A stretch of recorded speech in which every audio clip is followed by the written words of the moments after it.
Here's the deal. We're going to do a comparison with eBay and Poshmark, pros and cons to both platforms. General overview, not a lot of detail because there's way too many details that we could get into, and that would be way too long. To start off, I just want to say that a lot of these items that we're going to talk about have my opinion on them, and that's all it is. It's my opinion, it's my experience, and it's not the be all and end all rule. If your experience is different, please let me know down in the comments below if I say something totally off the mark, and we can have a conversation and I can learn. That'd be great. First off, who has the better market reach? No brainer, eBay. eBay hands down is worldwide, over 100 million users or something crazy.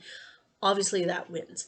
Poshmark, you are limited to the country that you live in, unless you are lucky enough and live by a cross-border shipper, and then you could possibly sell in a neighboring country. I sell on Poshmark US, and I am based in Canada. Don't know if a lot of people in the States sell in Canada on Poshmark. That's something I might poll on Instagram later because I'm actually curious about that now. Fees. Okay, so fees, I don't think there's a clear winner here. Poshmark charges, for anything under $20, Poshmark charges a flat fee of $3.95. For anything over $20, it's a flat rate of 20%. And that 20% comes off the sale price of the item. On eBay, it is a little more complicated. It ranges from about 12.5% to 15%, give or take, depending on the category that you list in. And then you also have choices of, a bold title, which would be a fee, promoting your listing, which could be a fee. If you decide you're going to have a store, then you could have a yearly or monthly subscription fee. So those are all fees that you need to be aware of and know that it would be on your cost of business. On eBay, your fee is charged on the entire order amount. So for instance, I buy a pair of $30 jeans on, I don't buy them, whatever. I sell a pair of $30 jeans on Poshmark. They are going to charge me 20% on that $30. On eBay, I sell a pair of $30 jeans and I charge $10 shipping on top of that. So now that's $40 plus whatever applicable taxes happens. You get charged your final value fee on that amount. Just keep that in mind because I think it does make a difference. Now, those were the fees. So like really 20% is a lot, but there's a lot more that goes into the eBay fees. And if you do use promoted listings and bold titles and anything else, then that you have to take that into account as well. With shipping. Okay, so shipping on Poshmark, you don't have a choice of carriers. So here in Canada, Poshmark uses Canada Post. In the States, they use USPS. That's it. In Canada, we get charged $13.49 for shipping on Poshmark. That sounds like it's a lot, but first of all, Canada Post is more expensive than USPS, period. That's just the way it is. And when you look at it and think, that gets us 2.2 kilos or 5 pounds, which to go from one end of the country to the other is huge. And if you are a savvy shopper, you're going to take advantage of the $13.49 and you're going to bundle and make sure that weight is up and you get a lot more for your bang for your buck in that way. On eBay, the seller's in charge of what carriers they want to use, and I'm sure there's rules about some carriers, but you get the choice. You get the choice of what you want to offer in the sense of priority mail or first class or medium mail or whatever it is. You get a lot of choices, and that can be good because sellers can make a little bit of money on the shipping. Now we're going to talk really quickly about payment and returns. So payment on Poshmark. We're going to talk about how a buyer pays for something, and we're going to talk about how the seller gets paid. On Poshmark, you cannot buy anything on Poshmark unless you have money in your account, or you have a credit card attached to your account, or you have PayPal or something similar like that. Payment is immediate. Poshmark collects the money automatically. Cool. On eBay, it depends on your listing.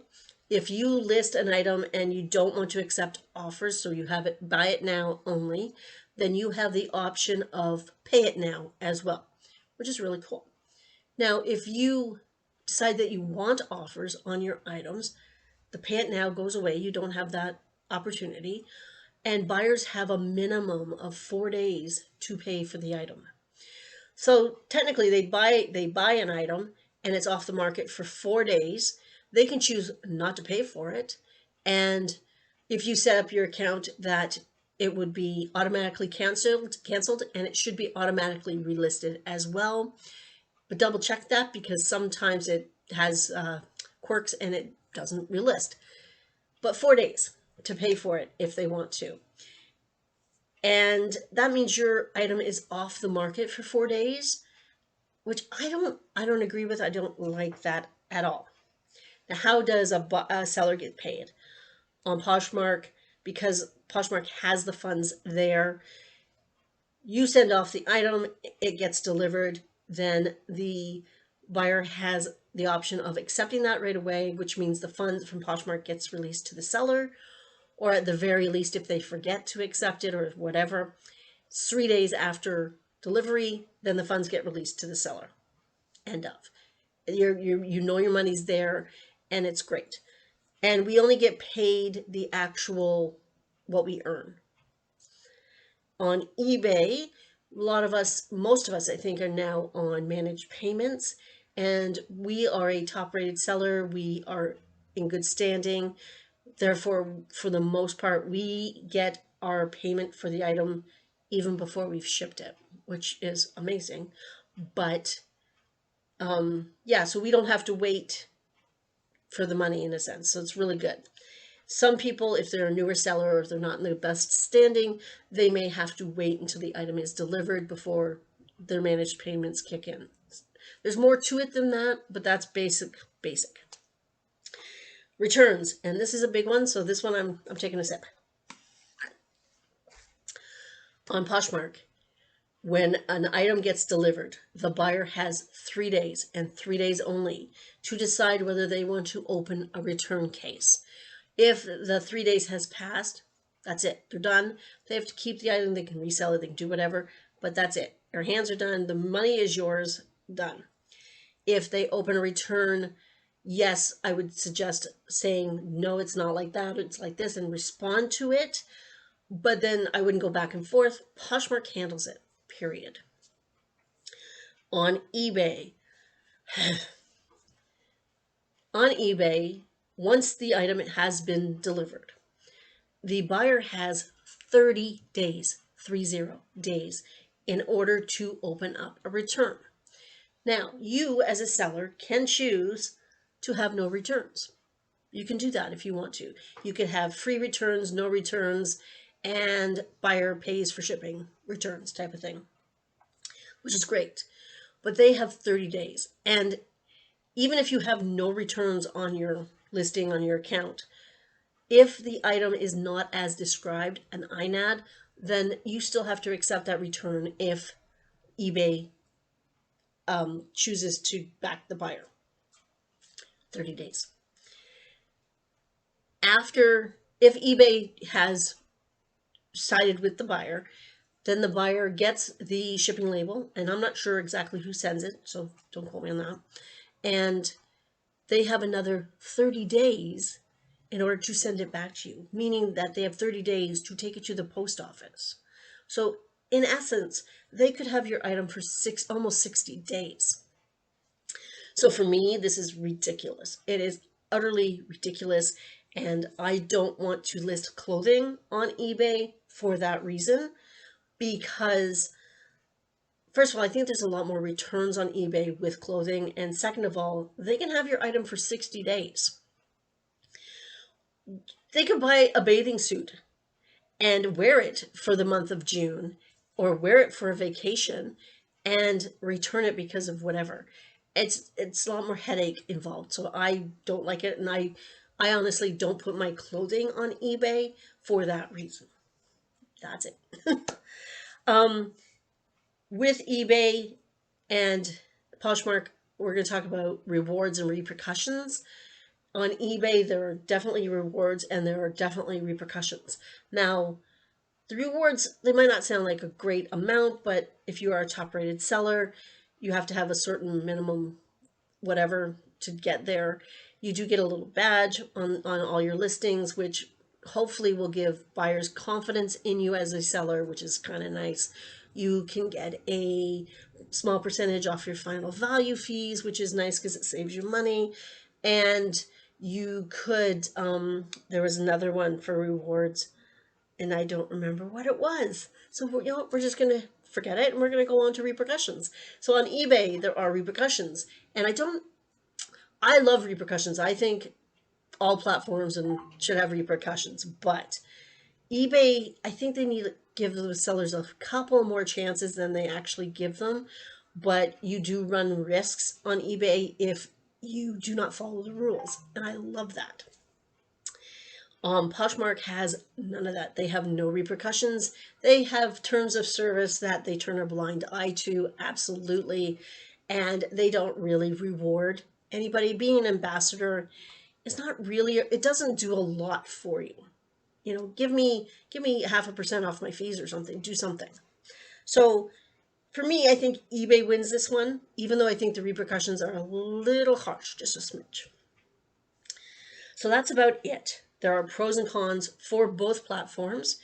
If you are a new reseller and you are selling clothing, I would highly recommend learning on Poshmark because it will help a lot. It's super easy and it will help you learn how to do listings more than doing it on eBay.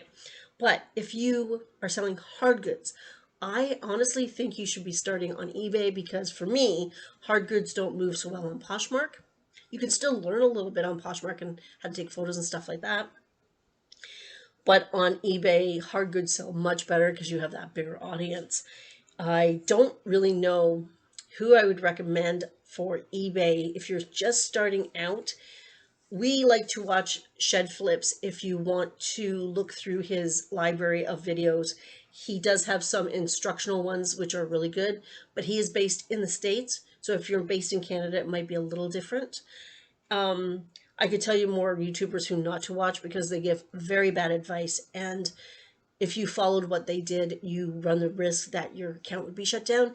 And I'm not going to out them here, but seriously, if you are interested in that opinion of mine, DM me on Instagram at Komori Style and we can have a conversation and I'll tell you why I think they give bad advice and what that bad advice is, and we can go through it like that. This is not about people just not jiving with me. It's not a personality clash or anything, because there's people that I respect as business people, but they're just not my cup of tea, or their business is gone in a different direction and mine is not going that way, you know, live and let live in those ones. But that's it. That's it for today. I believe I'm done. And yeah, that's it. How many times am I going to say that's it? I don't know.